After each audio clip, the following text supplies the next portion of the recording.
Welcome to Kangaroos the podcast. Happy Wednesday, Rachel. Happy whatever day it is that you're listening. Again, I've said this before. I know you have, but people are busy. Maybe it's a Thursday. Maybe they always listen to us on Thursday mornings when they dry their hair. I don't know. Our episodes drop at about 4 a.m. on Wednesday morning, and I assume people also set their alarms for 4 a.m. on Wednesday mornings just so that they can hear our sweet, sweet voices. No one tell Andrew he's wrong. It's so sweet that he lives in that space. Rachel, we have a sponsor. You're probably right. We have a sponsor this week. It is Posh Franklin, and they are located in the heart of downtown Franklin, bringing together a unique collection of the best brands, the latest fashions, and signature finds to help you define and express your own unique style. It's a fun little store. I need to go. I bet you do. I need to go there. I just thought about a reason why. So there you go. Maybe I'll see you people in Posh. Posh Franklin. Franklin, on Instagram. That's right. Posh Franklin. Yep. What is our question of today? This one is probably not going to be much of a debate because there's one right answer. So choose carefully. Okay. If you have the option to order, well, not always, but we're going to go to a restaurant where this is an option. Okay. If you can order waffle fries or sweet potato fries, which one is your order? I'm going to speak first this time. Okay. Don't be wrong. My answer is waffle sweet potato fries. Well, you just combined it. Okay. Yeah, I did. See what I did there? No, but really sweet potatoes are better. I'm going to say it. I'm with you on this one. There was a restaurant in Waco. My only caveat to this question. There is a restaurant in Waco when I was at Baylor called Captain Billy Whiz Bangs. And they had the thinnest. What a name. Yeah, isn't it fun? I'm sorry. I just processed that. Yeah. It's Captain great. Billy Whiz Bangs in Waco, Texas. He was a hot air balloonist that tried to go across the country or across the world, crashed in Waco and stayed. Or at least is his name really Billy Whiz Bangs? Yeah, as the legend goes, he crash landed in Waco. With Google now, we should be able to look this up. I know, and I feel like he probably wears like a top hat and a coat with a tail. Yeah, yeah, like a circus person. So their French fries are, I think, still the best I've ever had. Other than those, I go sweet potato fries. Now, my next question for you, for our localness of today, have you been to the pharmacy and had their curry ketchup? Because that is amazing. Sweet potato fries dipped in curry ketchup. I don't know that I've ever had their curry ketchup, which is problematic. I don't even think I knew that was an option. It's a great option. But it's a good thing that the pharmacy is on our calendar for the next month sometime. Oh, great. Yeah, so I will be able to try it. Sweet potato fries, they're delicious. Yeah. Everything about the pharmacy is good. The pharmacy should give us a promo code. Just saying. Let's reach out. We'll send lots of people there. The weather's about to be nice. They have a good patio, backyard situation. It's like the best fall friend spot. I had my first sour beer there years ago now. And it opened my eyes to the sour beers being remarkable. I love them. I love them know that I've ever had that. I usually go dark beer. That wasn't our question of the day. Okay. Right. Sweet potato fries. Sweet potato fries is the winning answer. Now, I will say that I don't love them coated with sugar. I kind of like them to be more savory in nature. I think it depends on the meal. If it's an appetizer snack. You're probably right. Probably right. It fit. Thank you, Hannah. Thank you, Hannah, for that response. Hannah. It usually works. But usually probably works. Okay. We have a challenge of the week. Do you want to tell us the challenge this week? Go for it. Okay. Post a market update in your reels because it is changing and you're the person that has all the answers. So help your people not have to search. Give them something about the area. So not just like a general, the Fed raised rates again. Like, how's it going in Rutherford or Williamson or Davidson County or Sumner or Wilson or any surrounding county of Nashville, Murray. Be the expert. Share all of your knowledge. Yep, that's right. Okay, what are we talking about today? Oh, goodness. This is going to be a fun discussion. So one of my favorite things that I get to do is develop people, lean into a team. And so if you are looking to build a team, we've got a short list of characteristics that I have found to be essential in our teammates. But also, this is always a good opportunity to say, do I possess these within myself? So as you are looking for others, look within yourself always. Always. So we've got a list of 7 or 8 of these or so. Yeah. I have a question before we get started. Yes, sir. What are some resources for people who want to read more widely on this particular topic that you would recommend? Okay, sure. All of the books.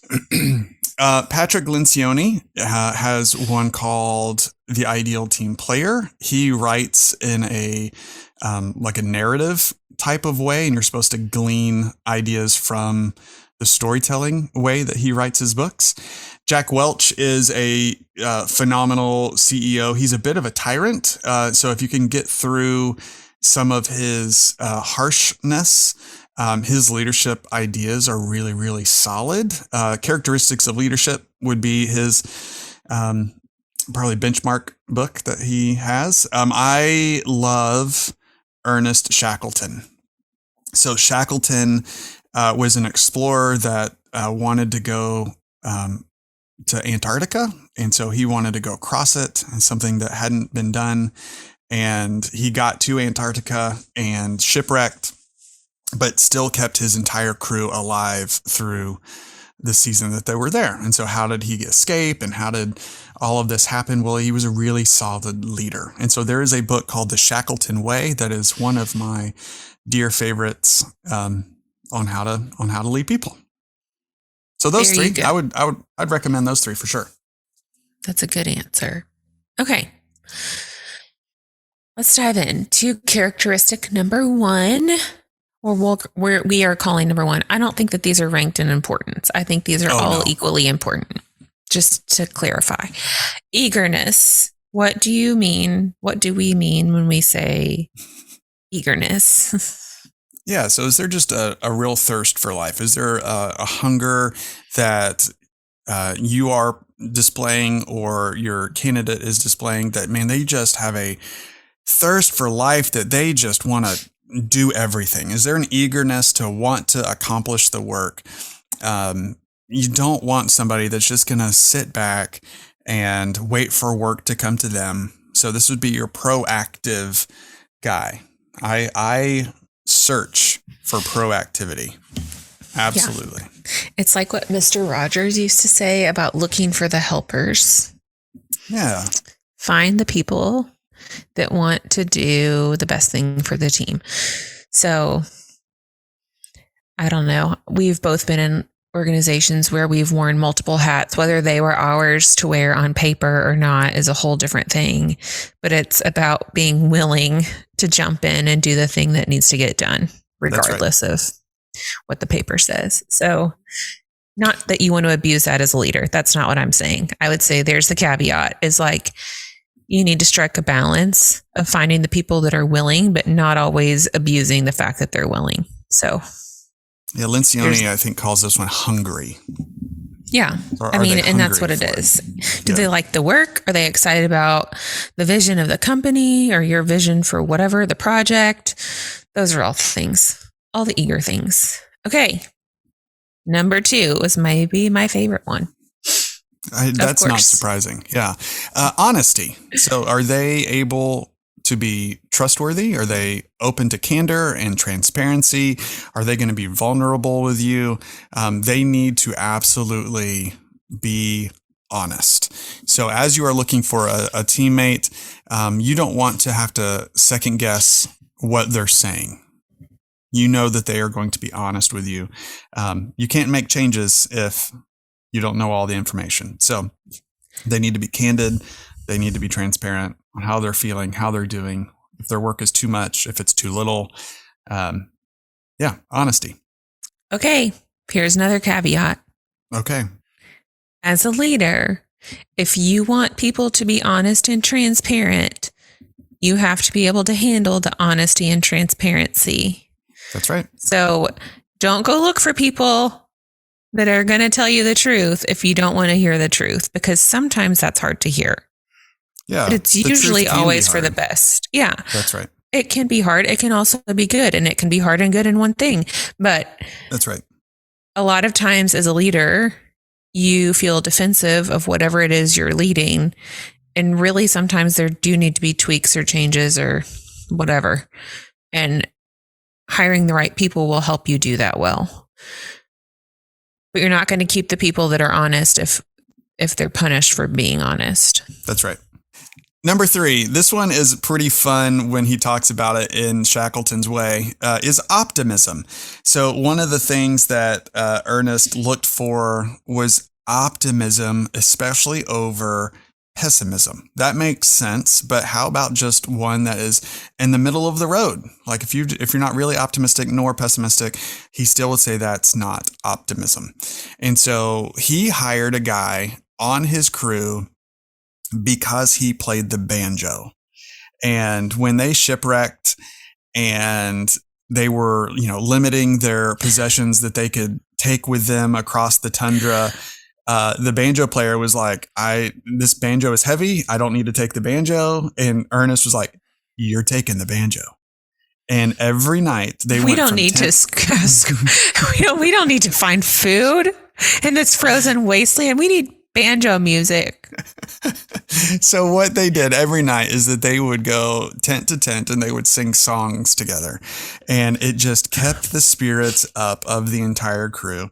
And so if you think back to the teammates that you've had, have there been guys that are pessimistic, and how does their attitude bring down the entire team?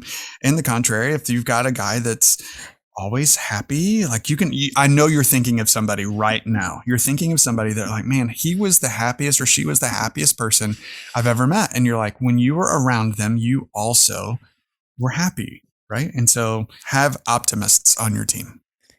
I'm sorry. I'm really thinking about what it would be like for me to be stranded in the cold when my ship has wrecked and someone coming to my tent at night when I'm tired and hungry, trying to make me sing along with a banjo. I'm not sure that would have, like, Ernest doesn't want me on his team. I'm like, give me your banjo. We're going to take care of this.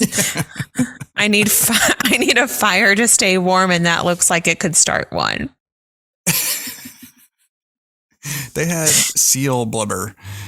Okay. It was fine. Well, it's fine. I could have been optimistic about what I could have done with the banjo.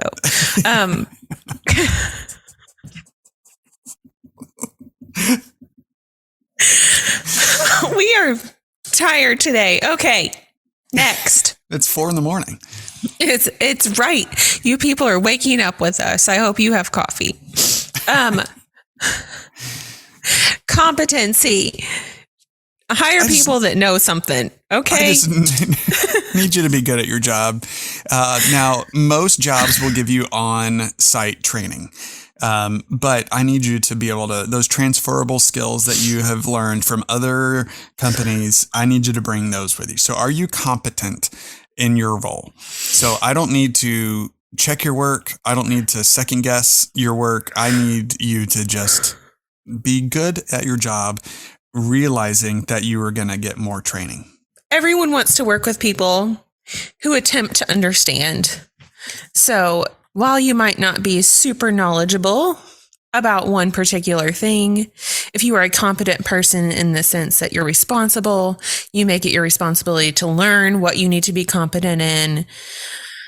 kind of going back to the whole eager characteristic. If you're eager to learn, you're eager to know, and you're eager to do a good job, then sometimes competency runs alongside that. That's right. Jack Welch says you give 0 days of leniency on character. And so if you have poor character, you will not work for Jack Welch or for me or for Rachel or probably many people.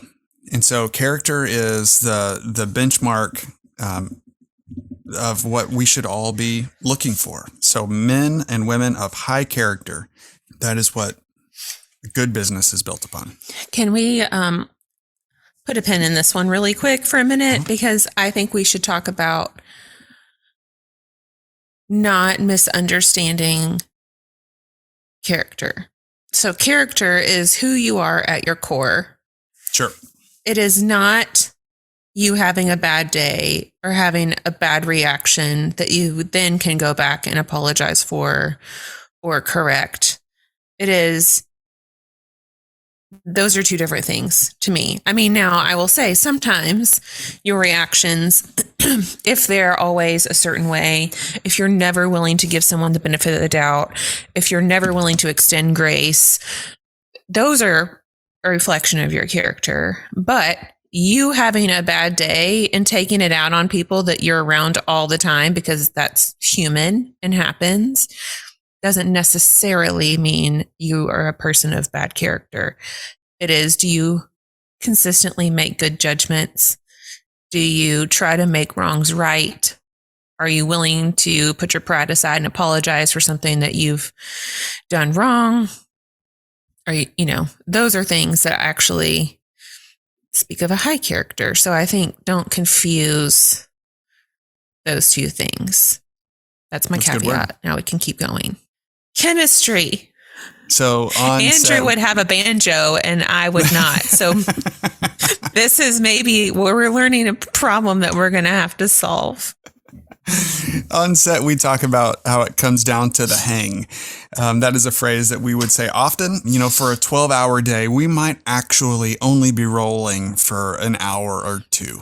The rest of the time is, setting up lights or talking with actors or moving locations, spending time at Crafty.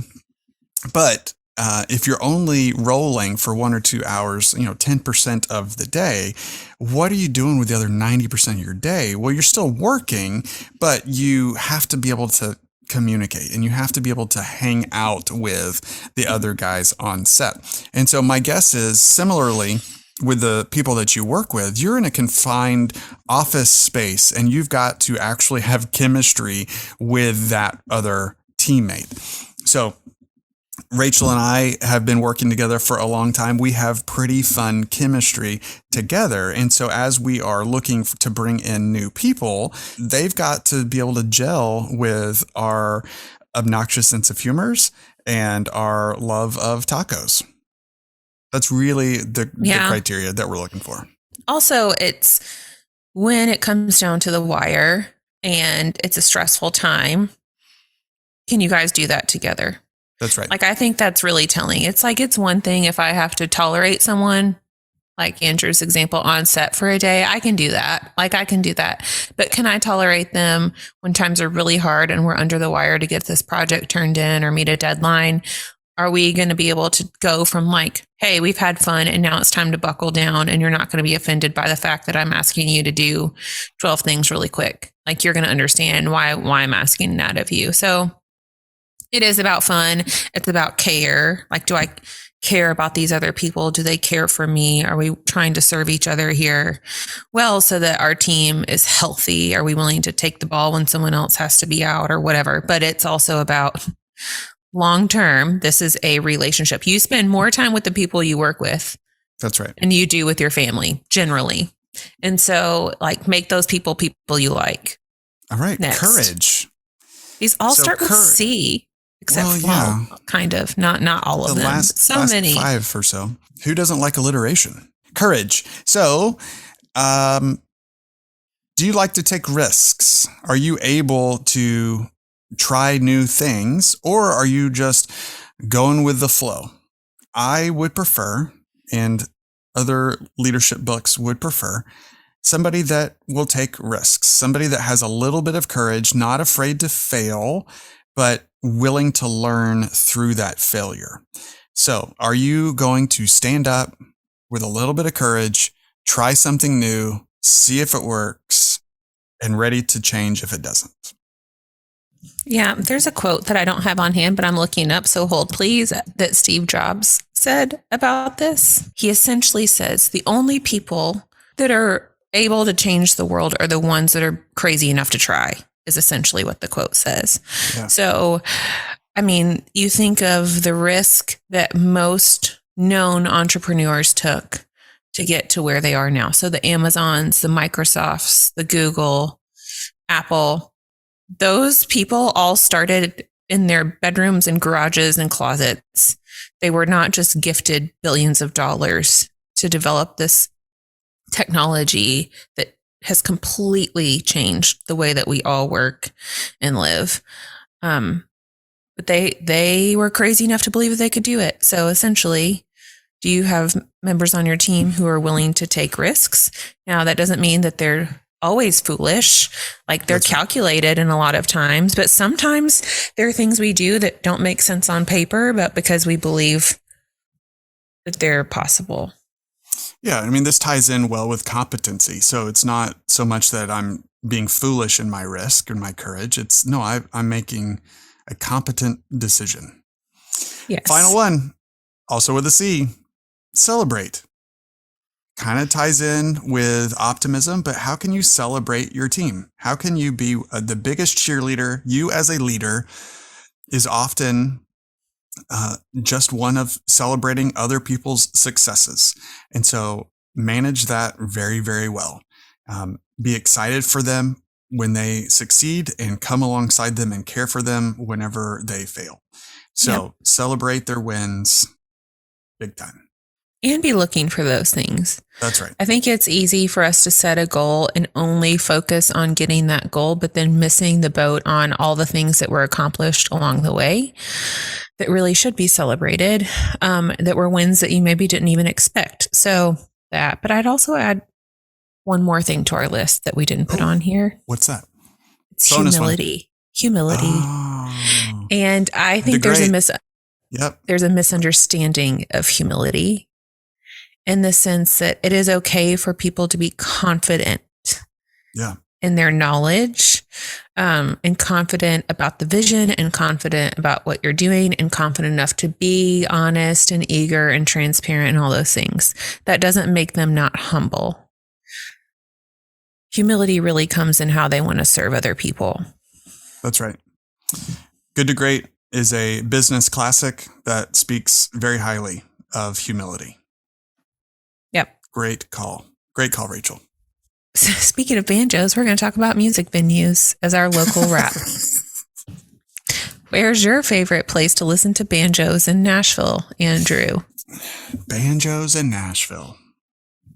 Oddly enough, I have heard a banjo at the Ryman. The Ryman there's something special about the Ryman that I just love. It's an intimate setting.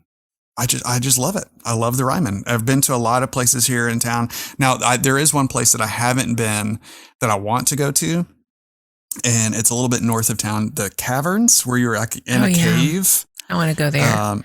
I hear it's phenomenal, and so I really want to see a show up there. But I'm a sucker for the Ryman. I love the history of it. What about you? I really love Ascend Amphitheater. I've heard banjos especially there. On a beautiful night, like when the stars are out, and it's wonderful. I've been to, there's a concert that I can recall that was really fun there that did have banjos. So I don't really hate them. I just think it was a funny example. In my early Nashville years, spent a lot of time going to lots of music venues.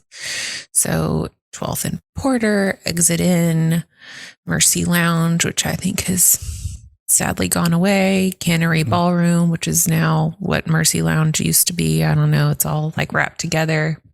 I have lots of fond memories of all those places. They feel a little less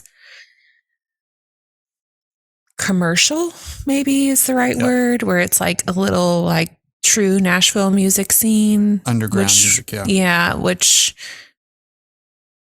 was so much fun. Like I'm recalling all these years and like, oh, that was when I was young and fun. But now.